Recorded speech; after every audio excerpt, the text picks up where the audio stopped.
catchment population projections for Muskoka Algonquin Healthcare. So this speaks Mhm. to the population locally and how that's expected to grow.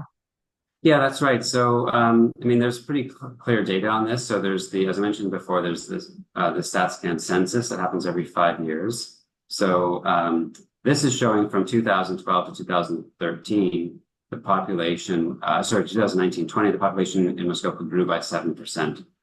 And then it shows, based on the projections, how the population is expected to grow. So from 2019-20 to 2031, the population is expected to grow by another 14%.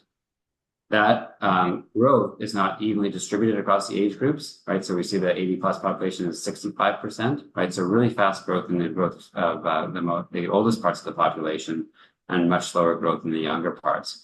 So what we do is when we do a projection for hospital services, that's shown on the right-hand side of this exhibit, is that if you take population growth, it's 14%.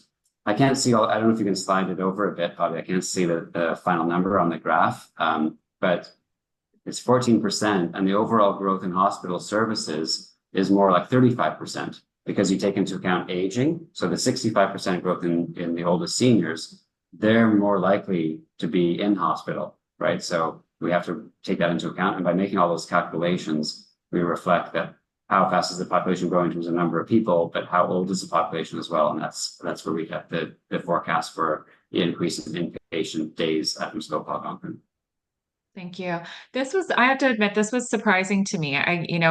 Based on just sort of my own perception and going through COVID and seeing more people move to the area, I had assumed that the population increase was a lot higher than that. So it's good to see that, we've got some real data showing, the actual increase. And it's also good to see that we've accounted for those in that age group of 65 plus, because I know that's going to be important, especially as we think about how we are taking care of ALC patients in the future.